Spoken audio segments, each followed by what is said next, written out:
warna putih panggonane rong Allah. Ingsun nyaosake sifat kang sejati, Allah kang nampani cita-cita, cita-cita, cita-cita. Rebutan datang rebutan, gumuyung, gumuyung, gumuyung. Kuku sing duka karena marang ciptaku, nanging cipta kula nyuwun yen pangapura saha nyuwun apengan dados sedherek cipta kula sabda palaksana awit saking pasaning Gusti Allah.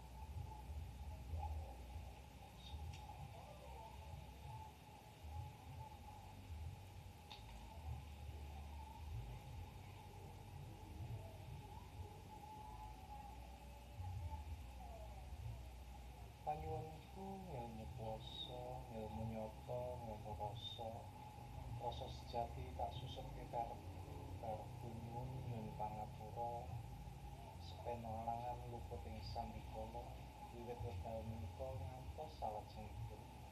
Wallah Rasulullah, wallah Rasulullah, wallah Rasulullah.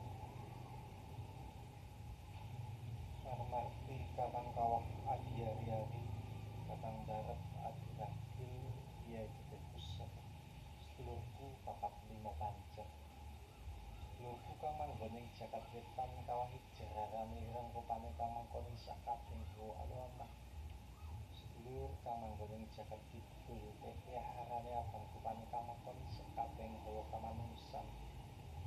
Sedulur kang manggoning jagat kulon sugih harane kuning rupane kang mangkoni sakabeh gawa kemenangan. Sedulur kang manggoning jagat lor mutmainah harane putih rupane kang mangkoni sakabeh gawa kesucian. Suwun sira padha manunggal sabahu manembah lawan Gusti kang Maha Suci. Paningal pangucap pangambu pangkungu sira ngrema saka hawa paneson ati ademayen sidhem dremanem pangrigawa Prabowo kemayan gumregal. Gusti kang Maha Suci, kawula ngaturaken sembah sujud saha sungkem ing ngarsa paduka. Duh para pepunden, kawula ngaturaken sembah bekti kawula. Salam taklim dumateng sedaya titah paduka. Duh Gusti kang Maha Suci, kawula ngaturaken agunging pangapura awit sedaya kalapatan lan dosa-dosa kawula. Gusti kang Maha Suci, kawula ngaturaken agunging panuwun awit sedaya paring paduka.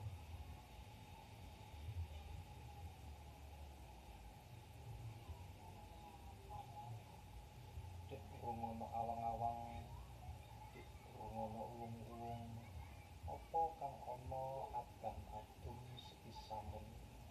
Aku ngadeg ana wetan ganjiku slaka kemulku putih kidung utapa sedulurku lima, apa gawene pangan karo sandang, apa gawene teguh rahayu yana.